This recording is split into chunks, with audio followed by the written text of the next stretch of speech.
Hello प्यारे साथियों, आप सभी को नमस्कार। मैं Shyam sir AKT live class में आप सभी का स्वागत करता हूं, अभिनंदन करता हूं। प्यारे बच्चों, आज का प्यारे बच्चों हमारा नया टॉपिक होगा और वो टॉपिक का नाम होगा प्रकाश। प्यारे बच्चों, प्रकाश कम से कम ध्यान दें सभी। आज का नया टॉपिक है हमारा प्रकाश।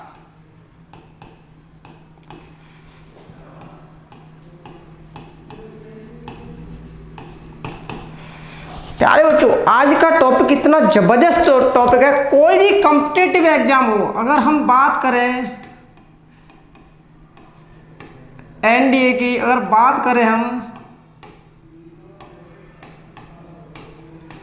एयरफोर्स की, अगर बात करें हम नेवी की, तो प्यारे बच्चों कम से कम 2 से 3 क्वेश्चन आते ही आते हैं। इस प्रकाश में से 2 से 3 क्वेश्चन आते ही आते हैं प्यारे बच्चों।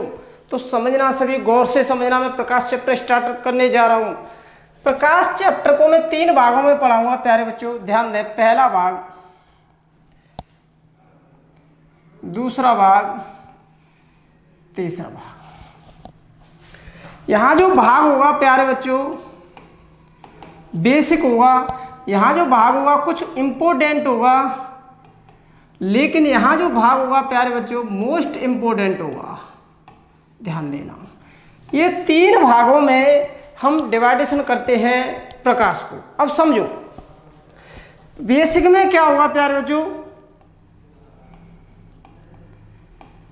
प्रकाश के बारे में, मतलब हम प्रकाश के बारे में बात करेंगे। आगे जो बात करेंगे प्यारे बच्चों, तो हम बात करेंगे प्रकाश की चाल। प्रकाश की चाल, हम प्रकाश की चाल के बारे में बात करेंगे। फिर आगे ये दोनों का वर्णन हम यहीं पर करेंगे। तो अब यहाँ पर हम एक और बात का हम वर्णन करेंगे प्यारे बच्चों, जैसे कि प्रकाश के बारे में हो गया, प्रकाश की चाल हो गई, और प्रकाश की प्रकृति। प्रकाश की प्रकृति इतना बात करेंगे प्यारे। इंपोर्टेंट में अगर हम इंपोर्टेंट की बात करें प्यारे बच्चों, तो इंपोर्टेंट में हम जो दोष होते हैं उनके निवारण के बारे में बात करेंगे। निवारण के बारे में प्यारे बच्चों। और आगे चल के अगर इसी में हम दूसरे कॉन्सेप्ट में बात करेंगे, तो हम बात करेंगे प्यारे बच्चों, यहाँ निवारण की बात हो गई। अभी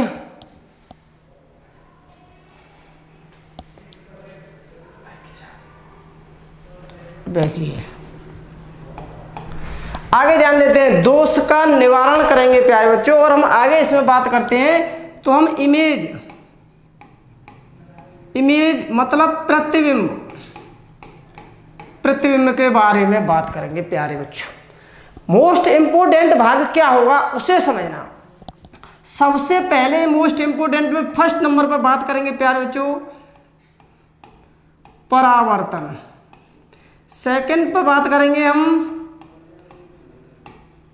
समतल दर्पण।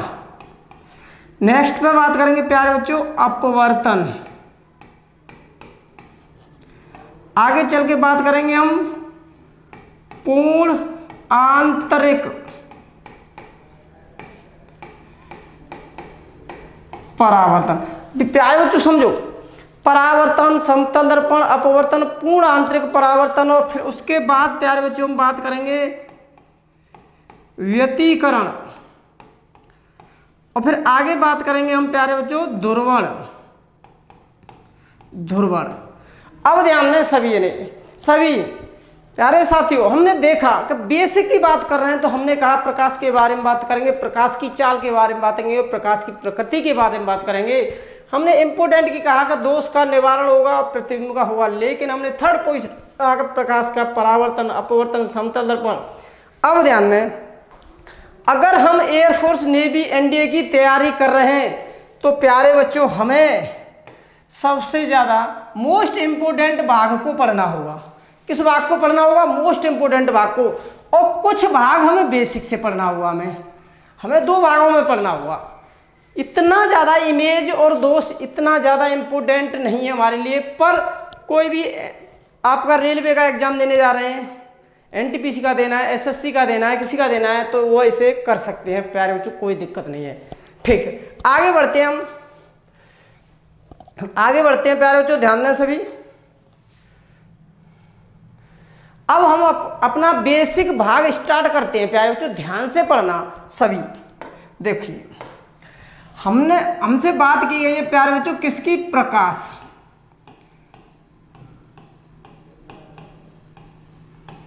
ठीक, अब प्रकाश में प्रकृति का सबसे बड़ा स्रोत क्या है? तो हमने माना कि प्रकाश में जो प्रकृति का सबसे बड़ा स्रोत है वो क्या है प्यारे बच्चों, सूर्य। अब सूर्य से हमें क्या मिला, प्रकाश मिला। सूर्य से हमें क्या मिला प्यारे बच्चों, प्रकाश मिला। प्रकाश क्या है, एक क्वेश्चन बनता है हमारा, प्रकाश है क्या? सर प्रकाश क्या है? तो प्यारे बच्चों प्रकाश एक ऊर्जा है। प्रकाश एक क्या है प्यारे बच्चों, प्रकाश क्या है, एक ऊर्जा है।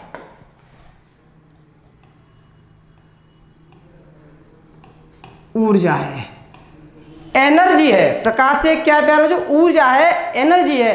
तो अब हम देख पा रहे हैं प्यारे बच्चों, ध्यान देना कि एनर्जी है, हमने मान लिया।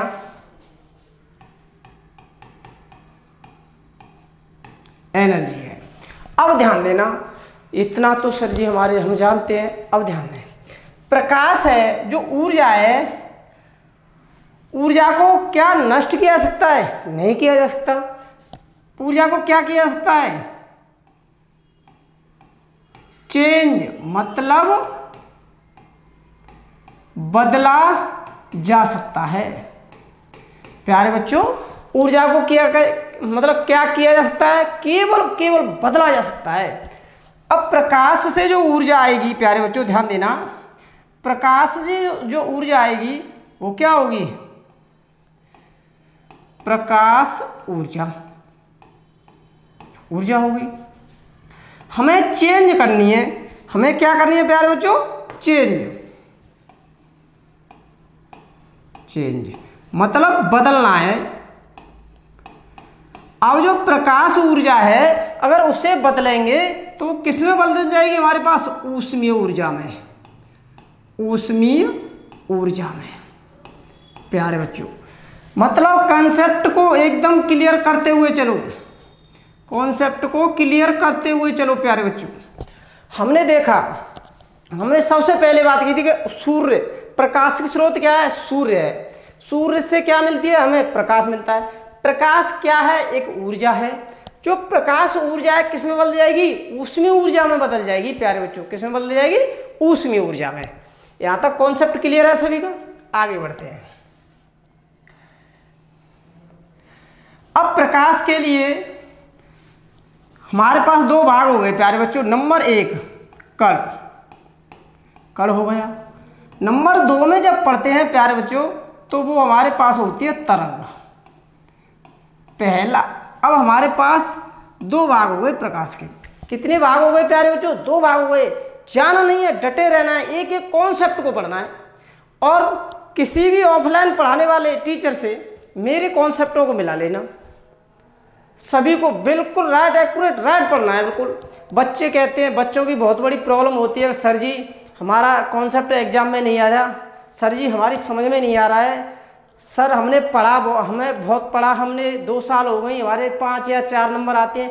पर प्यारे बच्चों मैं मानता हूँ टीचर सब सही पढ़ाते हैं, लेकिन कोई कॉन्सेप्ट को क्लियर नहीं करा पाता है। तो प्यारे बच्चों कॉन्सेप्ट पे ध्यान दीजिए सभी। अब जब कण था तो कण के बारे में बताया था प्यारे बच्चों, सबसे पहले किसने बताया था? न्यूटन ने। कण के बारे में किसने बताया था? न्यूटन ने। तरंग की बात करते हैं तो इसके बारे में बताया था प्यारे बच्चों हाइगेंस ने। किसने बताया था? हाइगेंस ने बताया था तरंग के बारे में। अब इतना हमें मालूम हो गया कि तरंग के बारे में किसने बताया? हाइगेंस ने बताया था। और कण के बारे में प्यारे बच्चों किसने बताया था? न्यूटन ने बताया था। लेकिन दोनों में से सिद्ध किसी ने नहीं किया था इसे। क्या नहीं किया था? सिद्ध नहीं किया था। तो प्यारे बच्चों फिर एक वैज्ञानिक आते हैं हमारे यहाँ, एक वैज्ञानिक आते हैं प्यारे बच्चों, आइंस्टाइन।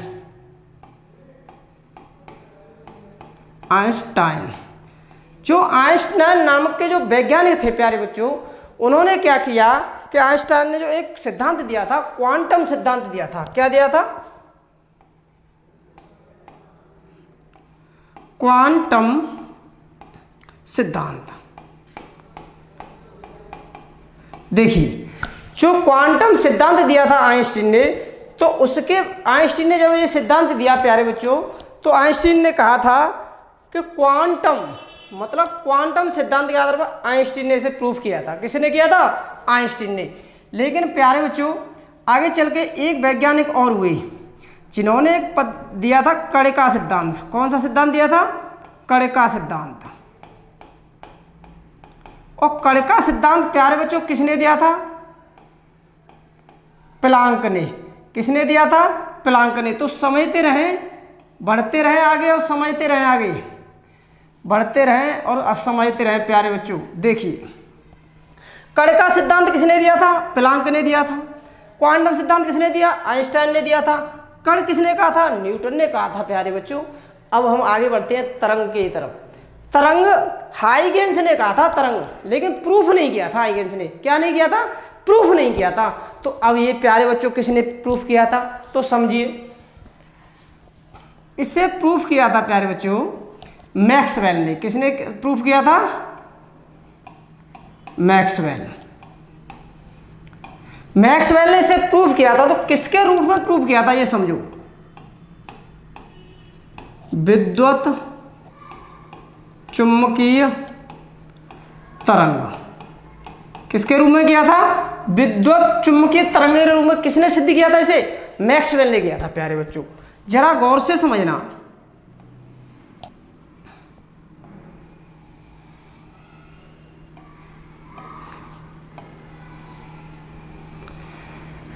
ये विद्युत चुंबकीय तरंग है प्यारे बच्चों।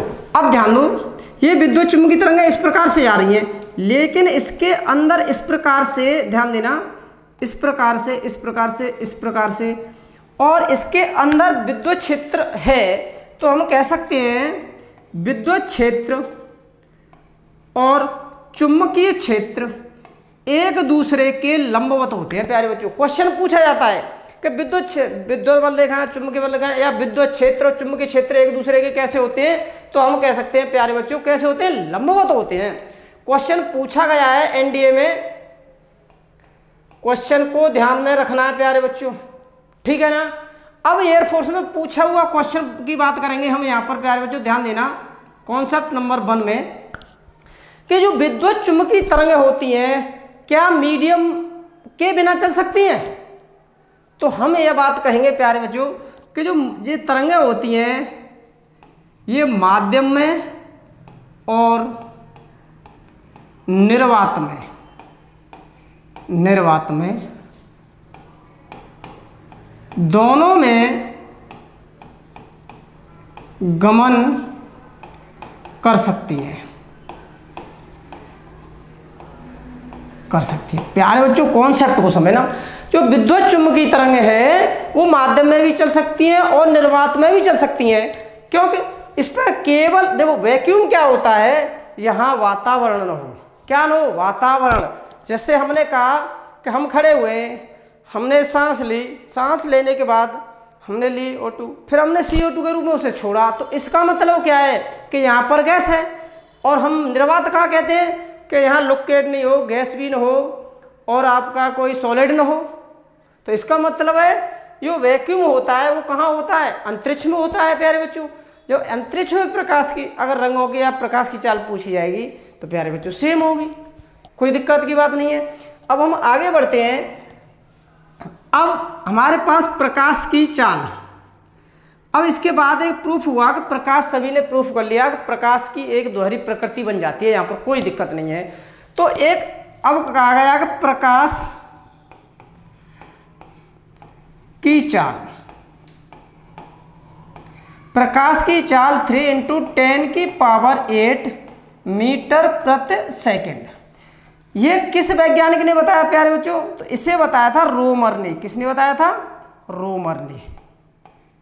रोमर नामक के वैज्ञानिक ने बताया था कि प्रकाश की चाल 3 × 10⁸ मीटर पर सेकंड होती है। बहुत बढ़िया बात है। लेकिन इसने एक और बात, अब आगे ध्यान दें सभी, इतना सभी का क्लियर हो गया ना, कोई दिक्कत तो नहीं है किसी को। अब वैज्ञानिक आए डी ब्रोगली, ध्यान देना। अब उन्होंने कण भी है और तरंग भी है, दोनों को सिद्ध किया। तो उन्होंने कहा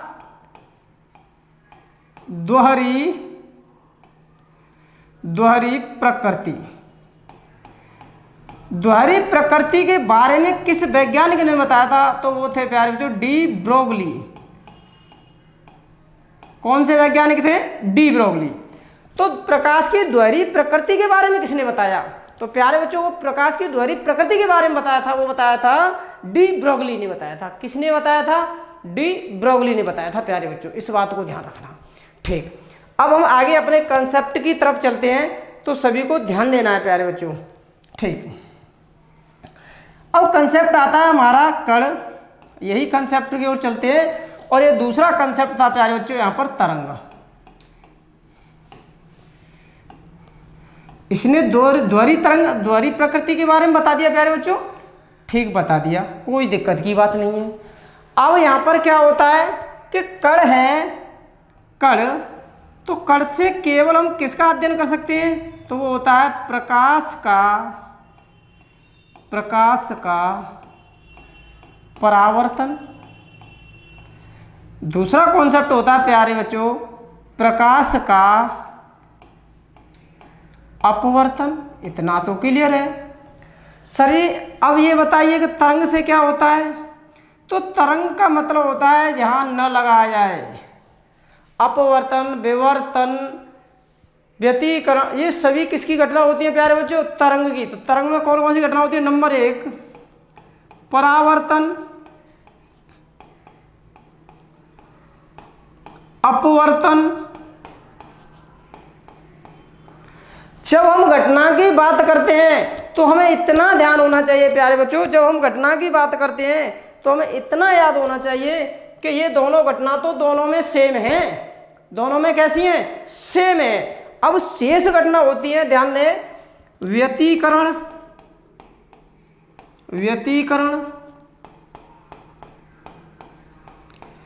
विवर्तन, ध्रुवण। ये सभी घटना होती है वो किससे होती हैं? तरंग से होती हैं। लेकिन ध्यान देना, इतनी ये दोनों घटना तो इसी में से हैं। लेकिन कण का मतलब होता है प्रभाव, मतलब कहीं भी प्रभाव लिखी आ जाए, जैसे हम कह दें रमन का प्रभाव,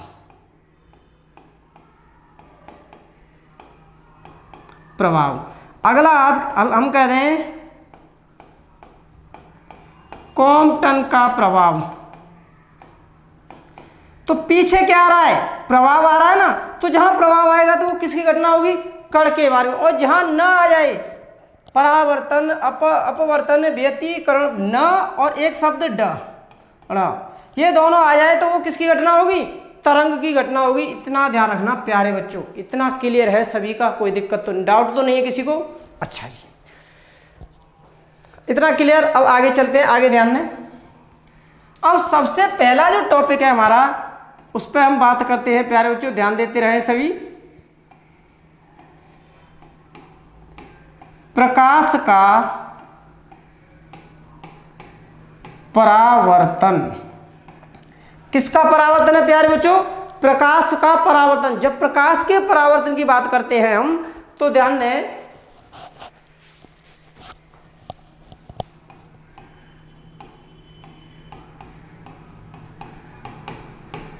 रिफ्लेक्शन ऑफ लाइट। अब प्रकाश का परावर्तन क्या होता है समझो। हम यहां खड़े हुए हमने किसी बॉल को ऐसे करके दीवार की तरफ फेंका और दीवार से टकराकर बॉल हमारे कहाँ आ जाएगी? हाथों में आ जाएगी। तो इसका मतलब है जिस माध्यम से हमने उसे फेंका उसी माध्यम में क्या हो गई? वापस आ गई।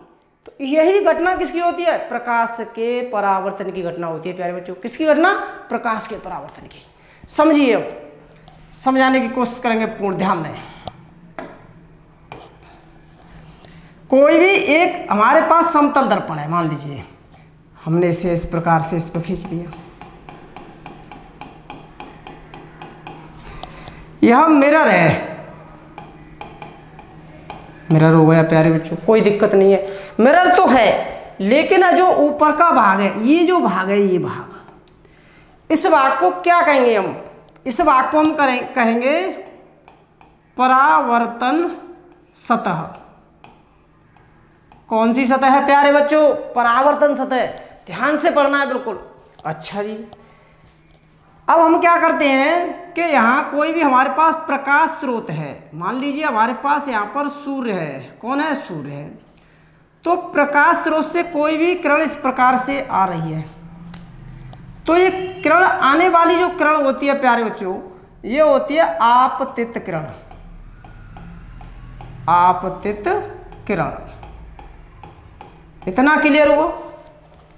यहां आकर ये किससे टकराई? परावर्तन सतह से टकरा गई। और परावर्तन सतह से टकराएगी तो इसमें ध्यान दें, ये होता है नॉर्मल, जिसे बोलते हैं हम अभिलंब। अभिलंब। और जिस कोण से आ रही है ये, उसी कोण से ये वापस लौट जाएगी।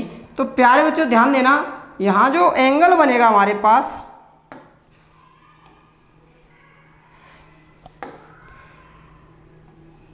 अब समझो, यहां जो एंगल बनेगा तो ये क्या होगा? I। यहां जो एंगल होगा ये क्या होगा? R। ठीक है। अब ये जाने वाली जो किरण है, इस किरण को क्या बोलेंगे? परावर्तित किरण। कौन सी किरण है प्यारे बच्चों? परावर्तित किरण। क्वेश्चन बहुत सटीक बताऊंगा मैं, कॉन्सेप्ट का क्वेश्चन होगा, सभी को समझना है, ध्यान दें सभी। अब इतना हो गया हमारे पास। तो एक बिंदु होता है, हमने बिंदु बना दिया।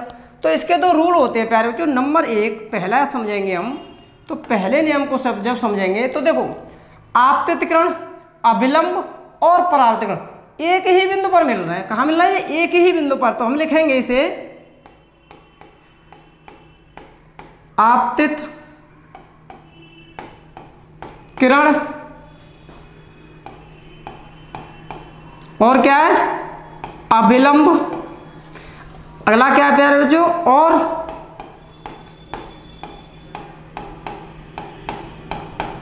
परावर्तित किरण। तीनों एक ही बिंदु पर मिलते हैं, एक ही बिंदु पर मिलते हैं प्यारे बच्चों, मिलते हैं। इतना क्लियर? दूसरा समझते हम, एंगल I बराबर एंगल R के। इसका मतलब है ये जो एंगल है, इसे बोलेंगे हम आपतन कोण।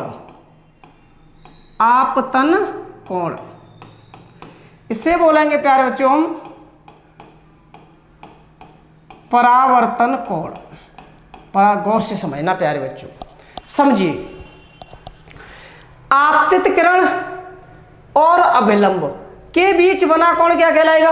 आपतन कोण कहलाएगा। अभिलंब और परावर्तित किरण के बीच कोण बना कोण क्या कहलाएगा? परावर्तन कोण कहलाएगा। इतना क्लियर है?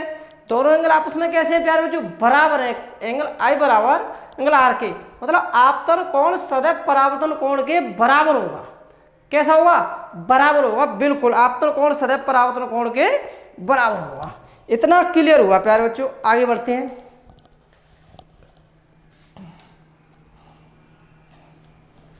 अब इसके कुछ न्यूमेरिकल आ जाते हैं, उन्हें हम सॉल्व करने की कोशिश करेंगे। ध्यान देना प्यारे बच्चों। केस नंबर फर्स्ट, मतलब नोट पॉइंट 1, ध्यान दें।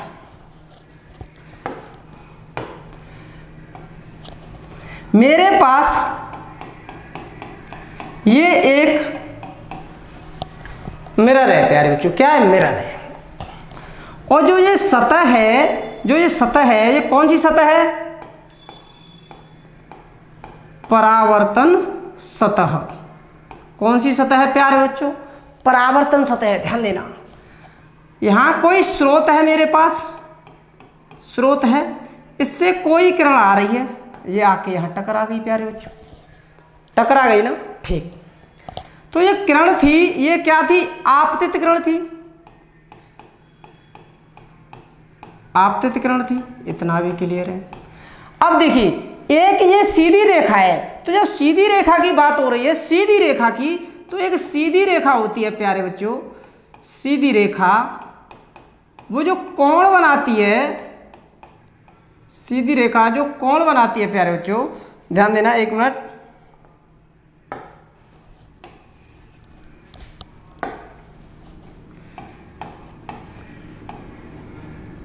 सीधी रेखा का जो कोण होगा वो हमेशा 180 अंश होता है। कितने अंश होता है? 180 अंश। मैंने इस पे इस प्रकार से डाल दिया। अब यहाँ पर जो था नॉर्मल था, ठीक। अब अभिलंब और परावर्तन सतह के बीच ये क्या था प्यारे बच्चों? अभिलंब। अभिलंब अभिलंब और परावर्तन सतह के बीच जो थीटा बनता है प्यारे बच्चों, वो कितने का होता है?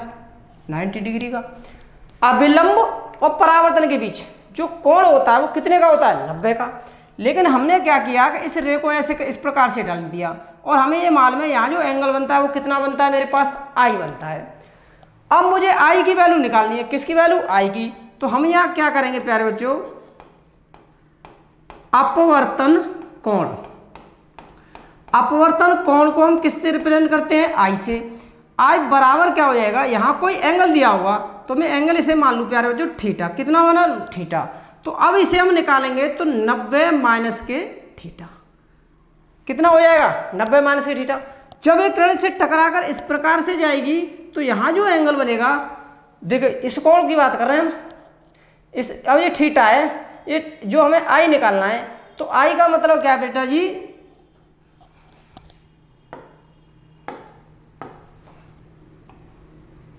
ध्यान दें, ये जो एंगल है मेरे पास कितना है? थीटा। तो अब ये निकालना है तो 90 माइनस थीटा। तो अब यहाँ जो एंगल ये होगा, तो ये जो एंगल होगा मेरे पास, ध्यान देना सभी, तो जब ये थीटा है तो ये भी कितना होगा? थीटा होगा। तो अब ये कितना हो जाएगा प्यारे बच्चों? तो हम एंगल आर निकालना चाहेंगे तो ये भी कितना हो जाएगा? 90 माइनस थीटा। कितना हो जाएगा? 90 माइनस थीटा हो जाएगा प्यारे बच्चों। कोई दिक्कत नहीं है। हम जब क्वेश्चन एग्जाम में आते तो हम ये कहते हैं सर क्या एग्जाम में कोई ऐसा क्वेश्चन आया, हम पे क्वेश्चन सॉल्व ही नहीं हुआ। अरे समझो पहले, हमें बेसिक को बिल्कुल एकदम सही ढंग से समझते हुए चलना है। अब ध्यान देना, क्वेश्चन एग्जाम्पल इसका, आपतित किरण और परावर्तन सतह के बीच, ध्यान दें, आपतित किरण और परावर्तन सतह के बीच का कोण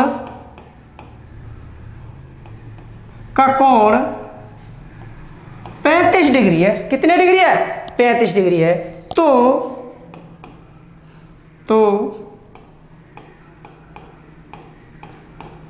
परावर्तन कोण का मान ज्ञात कीजिए।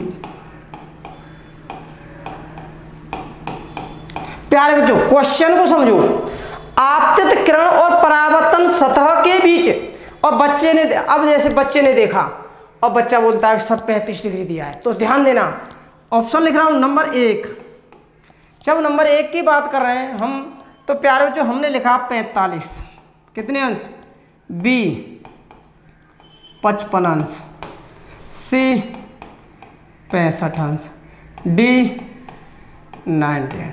अब जरा ध्यान दो, हमसे कह क्या रहा है क्वेश्चन? क्वेश्चन क्या कह रहा है? क्वेश्चन को पढ़िए, सटीक तरीके से पढ़िए। देखिए वो कह रहा है कि ये हमारे पास कोई दर्पण हो गया, तो इसकी जो सतह थी ये कौन सी सतह हो जाएगी? परावर्तन सतह। अब वो कह रहा है परावर्तन सतह पर कोई किरण आ रही है, तो ये आने वाली होगी प्यारे बच्चों। वो क्या कह रहा है? आपतित किरण और परावर्तन सतह के बीच। तो अब जो एंगल बन रहा है हमारे पास थीटा बराबर 35, तो ये किसका बना? ये बनना है प्यारे बच्चों। अब हमसे बात क्या कर रहा है, जरा ध्यान दो। हमसे पूछ क्या रहा है? इस एंगल को पूछ रहा है। इस आर को पूछ रहा है। तो जरा ध्यान देना कि आर मैंने क्या लिखा है आपको, जब किसी को भी पूछे तो एंगल आर बराबर क्या हो जाएगा 90 माइनस के थीटा, क्योंकि ये जो एंगल है ये भी तो थीटा ही हो जाएगा। कितना हो जाएगा 35। अब जब एंगल आर का मान निकालूंगा प्यारे बच्चों तो 90 माइनस 35 बराबर कितना बचेगा प्यारे बच्चों, हमारे पास कितना बचेगा, हमारे पास 55 बचेगा। तो ऑप्शन कौन सा सही हमारे पास, इतना क्लियर हुआ, आगे समझिए। दूसरा क्वेश्चन,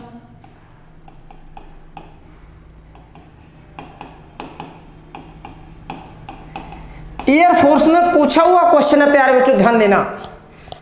अपवर्तन पर मतलब दर्पण पर या मिरर पर, इस पर कोई भी रे अभिलंब के सापेक्ष आ रही है। किसके सापेक्ष आ रही है, अभिलंब के सापेक्ष आ रही है। तो जब अभिलंब के सापेक्ष आएगी तो अभिलंब पर ही क्या करेगी, जाएगी। अब अभिलंब के सापेक्ष आ रही है और अभिलंब पर ही जा रही है, तो वो कह रहा है कि परावर्तन कोण, परावर्तन कोण, और परावर्तन कोण कितना हो गया आर। दूसरा जो क्वेश्चन कहता है वो कहता है अपवर्तन कोण, अपवर्तन कोण एंगल आई। अब जरा ध्यान दो प्यारे बच्चों, जो रे आ रही है वो किस पे आ रही है, अभिलंब पर आ रही है। किस पे आ रही है प्यारे बच्चों, अभिलंब पर आ रही है। अभिलंब पर आ रही है तो अभिलंब पे आएगी तो ये अभिलंब पे ही जाएगी। तो आपतित किरण और अभिलंब दोनों, आपतित किरण और अभिलंब एक दूसरे के समांतर हो गए, तो जहां समांतर की बात हो जाएगी वहीं एंगल कितना हो जाएगा 0। तो ये दोनों जो होंगे तो कितने अंश का कोण बनाएंगे प्यारे बच्चों, 0 अंश का कोण बनाएंगे। कितने का, 0 का। तो अभिलंब पर किरण आए या अभिलंब पर किरण जाए तो वो हमेशा कितने का कोण बनाएगी, कितने का बनाएगी, 0 अंश का बनाएगी प्यारे बच्चों। कितने का, 0 का। इतना क्लियर हो गया। आगे बढ़ते हैं, ध्यान दें सभी आगे। अगला, अब हम विचलन कोण की बात करेंगे। अगला नोट पॉइंट 2, एक होता है प्यारे बच्चों विचलन कोण। क्या होता है, विचलन कोण। इसे हम डेल से शो करते हैं। किससे शो करते हैं, डेल से। बड़ा बड़ा कॉन्सेप्ट, सुपर कॉन्सेप्ट, समझना गौर से। कोई भी हमारे पास ये, अब देखो इस प्रकार से कोई किरण आती है और आकर इस प्रकार से निकल जाती है, अभिलंब ये होता है, ठीक है। अब यह किरण अगर मुड़ती न और वो सीधे निकल जाती, कैसे निकल जाती, सीधे, तो ये जो है ये मेरे पास है प्यारे बच्चों, ध्यान दें, यहाँ है। तो यही क्या है मेरे पास, विचलन कोण है। कितना विचलन कोण है। अब मैं इस विचलन कोण की बात करना चाहता हूँ प्यारे बच्चों। तो मैंने देखा ये आपतित किरण है, ये अभिलंब है, ये परावर्तित किरण है, तीनों है। अभिलंब और आपतित किरण के बीच जो एंगल बनता है वो क्या बनता है, आई बनता है। अभिलंब और परावर्तित किरण के बीच बनेगा वो क्या बनेगा, आर बनेगा। इतना क्लियर है सबके, ठीक। हम जानते हैं कि एंगल आई बराबर एंगल आर के, इतना भी हम जानते हैं। अब मैंने बताया था प्यारों, जो एक सीधी रेखा होती है, जो सीधी रेखा की बात करेंगे तो सीधी रेखा मैंने एक अभी पीछे बताया था प्यारे बच्चों, ध्यान देना सभी। सीधी रेखा का कोण होगा वो कितने अंश का होगा, 180 का होगा। अब देखते हैं हम आगे, देखिए जब हमें सीधी रेखा प्राप्त हो रही है तो यहाँ जो एंगल होगा टोटल की बात करेंगे तो वो कितने का होगा, 180 का हो जाएगा। आई बराबर किसके है, आर के। अगर हमें आई दे रखी होगी तो आर का भी मान निकाल लेंगे। तो हम दोनों कंडीशन लगा देंगे, या माइनस के 2i, या दूसरा निकालेंगे तो 180 माइनस के 2r। हमने ये दोनों कॉन्सेप्ट को क्लियर कर लिया प्यारे बच्चों, हो गया ना क्लियर। अब एक क्वेश्चन देखो, एग्जाम्पल इस पर, एग्जाम्पल देखो। आपतन कोण 45 अंश है तो विचलन कोण ज्ञात करो। फिर एग्जाम्पल के साथ पढ़िए। अब समझिए हमने क्या कहा कि आपतन कोण, कौन सा कोण, आपतन कोण। डायग्राम बनाने में देर नहीं लगनी चाहिए। डायग्राम बन के तैयार हो गया। अब इसका मतलब है ये जो कोण है एंगल आई है, जो कोण आर बराबर मेरा कितना है 45 अंश, आई बराबर कितना 45, तो कोण आर बराबर भी कितना हो जाएगा 45 हो जाएगा। कुछ नहीं करना है, अब इसे भी भूल जाओ, हम फॉर्मूला भी भूल गए हम। तो अब समझिए कि सीधी रेखा कितने का कोण बनाएगी 180 का। अब यहाँ से यहाँ तक हमें दोनों एंगल दिए, 45 प्लस 45 कितने हो गए 90। अब जो विचलन कोण बचा प्यारे बच्चों मेरे पास, तो कितने अंश का बचा 90 अंश का बचा। हमें कुछ नहीं करना है, जब हम इसे निकालना होगा तो इन दोनों को हम इसमें से घटा देंगे, हम आसानी से विचलन कोण निकाल सकते हैं प्यारे बच्चों, कोई दिक्कत नहीं आनी चाहिए। क्वेश्चन क्लियर हो गया, आगे बढ़ते हैं, समझिए सभी। अब इसके बाद बात करते हैं हम समतल दर्पण की बात करते हैं प्यारे बच्चों। किसकी बात करते हैं समतल दर्पण की। अब समझते हैं समतल दर्पण को।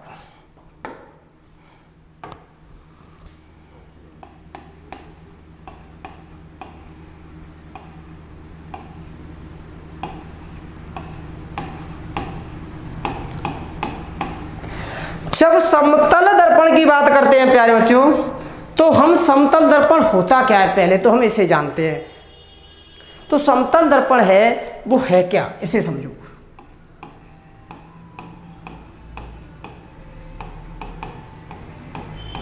अब समझो समतल दर्पण किसे कहते हैं कि जैसे कि हमने कोई भी एक इस प्रकार से बना दिया और एक साइड हम इसके पॉलिश कर दें। क्या कर दें, एक साइड पॉलिश, तो जो परावर्तन होगा वो एक साइड से ही तो होगा, एक साइड पॉलिश एक साइड परावर्तन होगा, तो वही क्या कहलाता है समतल दर्पण कहलाता है प्यारे बच्चों। क्या कहलाता है समतल दर्पण। समतल दर्पण के कुछ फैक्ट समझना, इंपोर्टेंट फैक्ट हैं, ध्यान देना प्यारे बच्चों। नंबर पहला, जब समतल दर्पण की बात होती है तो सबसे पहले क्वेश्चन पूछा जाता है कि समतल दर्पण की वक्रता त्रिज्या क्या होगी। समतल दर्पण की वक्रता त्रिज्या। अब प्यारे बच्चों समतल दर्पण है तो इसकी वक्रता त्रिज्या कितनी हो जाएगी, इन्फिनिटी हो जाएगी। जब वक्रता त्रिज्या बेटा जी इसकी इन्फिनिटी हो जाएगी, अब इसकी बात करेगा शक्ति की, हमसे पावर की, शक्ति जो पावर होगी P, अगर इसकी बात करता है तो हमारे पास कितनी होगी प्यारे बच्चों, 0 हो जाएगी। कितनी हो जाएगी 0, P बराबर 1/f।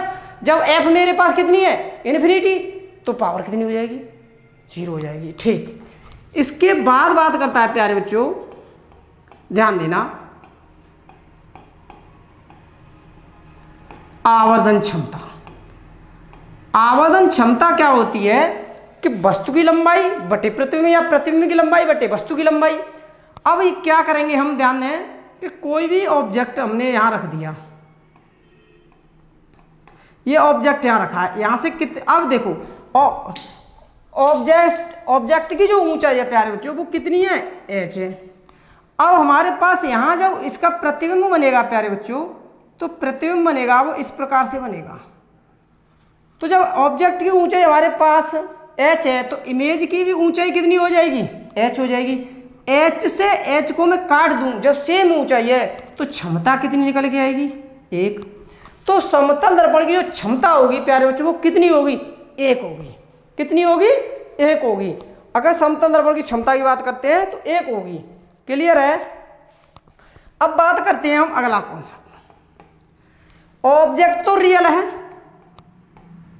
रियल है, लेकिन दर्पण में देखते हैं अगर इस ऑब्जेक्ट को हम हटा लें, हम शीशे के सामने खड़े हुए हैं, तो हमारी जो इमेज है वो कहाँ बन रही है, शीशा में बन रही है ना। अगर हम शीशे से हट जाएं तो क्या हमारी इमेज बनेगी, नहीं बनेगी ना। तो ये इमेज है वो कैसी है, काल्पनिक है, आभासी है प्यारे बच्चों। जो इमेज है वो कैसी है, आभासी है। तो इमेज जो बनेगी वो कैसी बनेगी, आभासी बनेगी। और जो इमेज आभासी होती है, ध्यान देना आप, ध्यान देना गौर से, हम सीधे खड़े हुए हैं तो ऐसा तो नहीं है कि हमारा सिर नीचे दिखाई दे और पैर ऊपर दिखाई दे, ऐसा तो नहीं है। हम जैसे खड़े हैं वैसे ही तो दिखाई देंगे।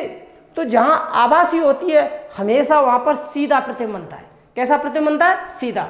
जब इमेज की बात करें प्यारे बच्चों, प्रतिबिंब की बात करें,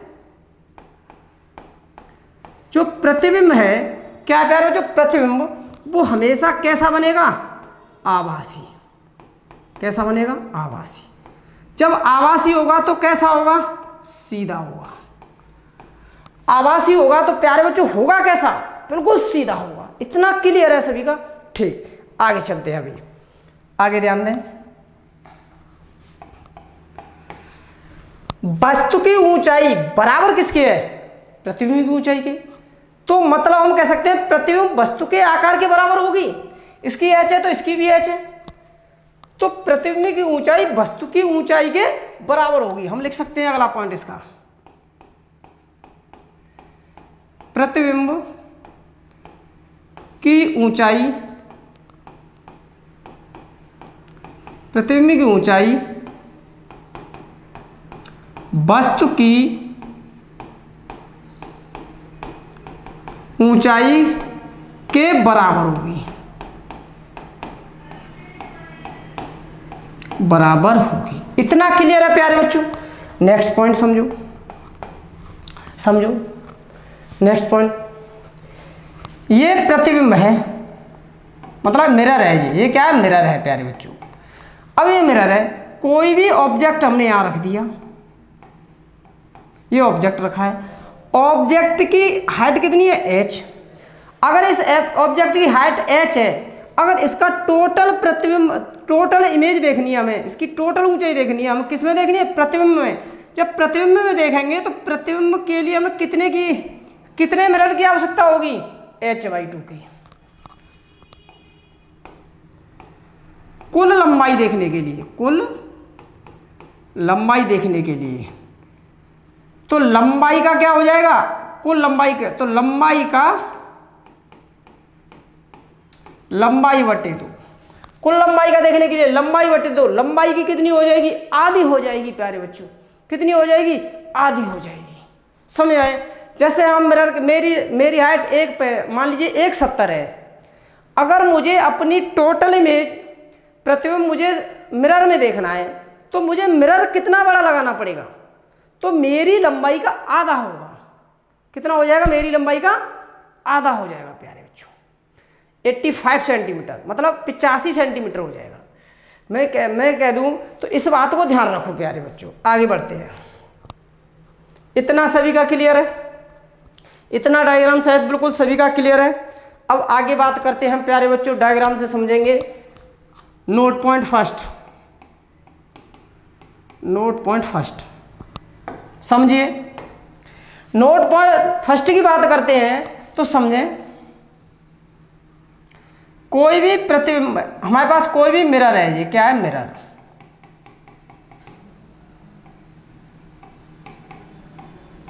मिरर है, कोई ऑब्जेक्ट हमारा यहां पर रखा हुआ है, ये ऑब्जेक्ट रखा हुआ है। तो ध्यान दें, दर्पण से वस्तु की दूरी कितनी है मेरे पास, x है। दर्पण से वस्तु की दूरी कितनी है प्यारे बच्चों, x है। तो दर्पण से प्रतिबिंब की दूरी क्या होगी, ध्यान देना, क्वेश्चन में ध्यान देना, क्वेश्चन ध्यान देना प्यारे बच्चों, क्वेश्चन ध्यान देना। अब दर्पण से वस्तु की दूरी कितनी है, x। तो दर्पण से प्रतिबिंब की दूरी कितनी हो जाएगी, तो ये भी कितनी हो जाएगी प्यारे बच्चों, कितनी हो जाएगी, x हो जाएगी। कहां से कहां तक हो जाएगी, दर्पण से, मतलब ऑब्जेक्ट है, ये वस्तु है। मैं ध्यान देना, मैं बना देता हूं, ऑब्जेक्ट है, ये इमेज है, ये इमेज है। तो ऑब्जेक्ट से मिरर की दूरी की बात करता हूं तो कितनी है, x है। तो मिरर से इमेज की बात करता हूं मैं, तो कितनी हो जाएगी, x हो जाएगी। तो इसका मतलब क्या प्यारे बच्चों, दर्पण से प्रतिबिंब की दूरी कितनी हो जाएगी, x। तो दोनों दूरी आपस में कैसे होंगी, समान होंगी। कैसे होंगी, समान दूरी पर होगा। इतना क्लियर। अच्छा जी, अगला समझो। अगर ऑब्जेक्ट से इमेज की दूरी पूछे, ध्यान देना, वस्तु से प्रतिबिंब की दूरी पूछे, कहां से कहां तक की पूछ रहा है वो, वस्तु से प्रतिबिंब की दूरी। तो प्यारे बच्चों, मिरर से ऑब्जेक्ट की दूरी कितनी है x, और मिरर से इमेज की दूरी कितनी है x, तो टोटल कर दें तो कितनी x हो जाएगी, 2x हो जाएगी। प्यारे बच्चों कितनी x हो जाएगी, 2x हो जाएगी। अब सपोज करो मैं यहाँ से मान लेता हूँ ये 5 सेंटीमीटर की दूरी पर है। कितने सेंटीमीटर की दूरी पर, 5 सेंटीमीटर। मिरर से कहाँ तक है, ऑब्जेक्ट तक। जब ऑब्जेक्ट से इमेज की बात करेंगे, ऑब्जेक्ट से किसकी बात कर रहे हैं, इमेज की, तो यह दूरी कितनी हो जाएगी प्यारे बच्चों, 5 सेंटीमीटर हो जाएगी। लेकिन ऑब्जेक्ट टू मिरर की बात होगी, मतलब वस्तु से प्रतिबिंब की बात होगी, तो हमारे पास कितनी हो जाएगी प्यारे बच्चों, 5 ये और 5 ये, टोटल मिला के कितने हो जाएगी, 10 सेंटीमीटर हो जाएगी। इतना प्यारे बच्चों समझ में आ जाए। नेक्स्ट कॉन्सेप्ट पर चलते हैं, ध्यान दें। अगला नोट 2। अब समझो, अब तक तो दोनों स्थिर थे, दोनों ही स्थिर थे। एक जगह पर ये स्थिर हो गया तो प्रतिबिंब हो गया। अब एक को गतिमान बना दीजिए, कोई एक क्या हो जाए, गतिशील हो जाए। ध्यान दें,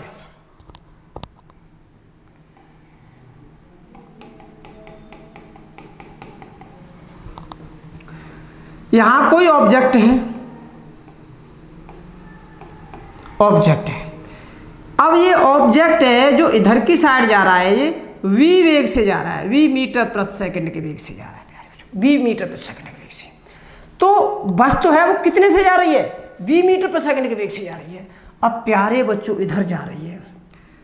तो अब जब इमेज की बात करेंगे हम, अब इमेज की बात करेंगे तो इमेज प्रतिबिंब की तरफ इमेज किसकी तरफ, प्रतिबिंब की तरफ। मतलब इमेज है जो मिरर की तरफ, प्रतिबिंब नहीं बेटा, प्रतिबिंब मिरर की तरफ कितने के से आएगा, तो ये आएगा दूनी वेग से, 2v मीटर प्रति सेकंड के वेग से। अब जरा ध्यान देना,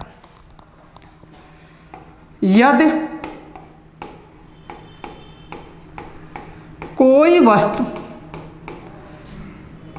v वेग से दर्पण की तरफ गतिमान है, प्यारे बच्चों कौन सी तरफ गतिमान है, दर्पण की तरफ गतिमान है, तो प्रतिबिंब दर्पण की तरफ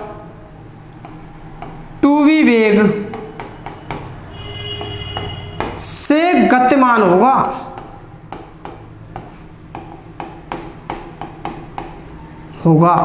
प्यारे बच्चों समझो, मैं ये कह दूं ये हमारे पास मिरर है और कोई ऑब्जेक्ट है ये, तो ये इसकी चाल है 20 मीटर प्रति सेकंड।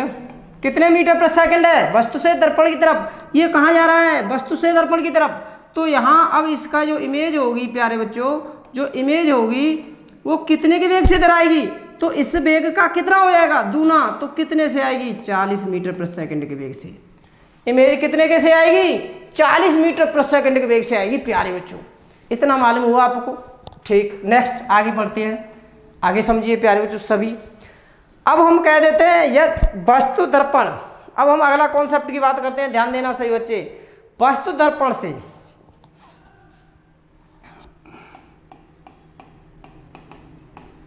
नोट नंबर 3, ये कोई हमारे पास मिरर है, ठीक है ना, मिरर हो गया। ये किरण आ रही है, मतलब आपतित किरण हो गई।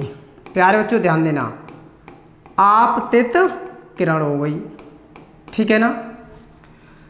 ये अविलंब हो जाएगा, यहाँ ये क्या हो जाएगी, परावर्तित किरण हो जाएगी। जब ये एंगल थीटा होगा तो ये भी कितना हो जाएगा, थीटा। ये तो हम आपको परावर्तन पढ़ा चुके हैं, कोई दिक्कत नहीं है। अब नेक्स्ट समझना जरा कि इस दर्पण को किसे घुमा दूं मैं, दर्पण को क्या कर दूं मैं, घुमा दूं। जब दर्पण को घुमा दिया मैंने, इस प्रकार से घुमा दिया दर्पण को प्यारे बच्चों, दर्पण घूम गया, मतलब दोनों न आपतित किरण घूमी न परावर्तित। हमने किसको घुमाया है? दर्पण को घुमाने पर। प्यारे बच्चों जब दर्पण को घुमाएंगे तो ये आपतित किरण आएगी, ये अभिलंब हो जाएगा, तो ये इस प्रकार से जाएगी। अगर ये यहाँ थीटा होगा तो यहाँ पर कितना होगा प्यारे बच्चों? 2 थीटा। तो कितने से घूमी? 2 थीटा से। दर्पण को घुमाने पर वह दूने कोण से घूम जाती है। कौन से कोण से घूम जाती है प्यारे बच्चों? दूने कोण से। कौन सी किरण घूम जाती है? कौन सी किरण घूम जाती है? परावर्तित किरण। किरण 2 थीटा कोण से घूम जाएगी। ध्यान दिए। नोट पॉइंट 3 में समझिए। यहां हमारे पास थीटा एंगल था, थीटा कोण दिया था प्यारे बच्चों, हमने इससे थोड़ा सा घुमा दिया। केवल किसे घुमाया? दर्पण को। जब दर्पण को घुमाया तो ये थीटा था, तो परावर्तित किरण कितने से घूम गई? 2 थीटा एंगल से। समझिए, कोई भी किरण आ रही है वो थीटा कैसे आ रही है? अगर थोड़ा मतलब मान लीजिए इतना सबका क्लियर हो गया प्यारे बच्चों, कोई दिक्कत तो नहीं किसी को। अब आगे बात करते हैं। 2 समतल दर्पणों के बीच कोई वस्तु रखी है। नोट पॉइंट ध्यान दें।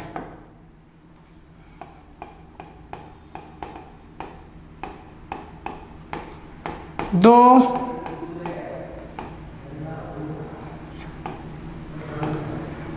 समतल दर्पणों के बीच कोई वस्तु रखी है। अब समझो प्यारे बच्चों, एक दर्पण तो ये हो गया, दूसरा दर्पण ये हो गया। इनके मध्यस्थ में कोई वस्तु रखी है ना। तो अब हमसे कहेगा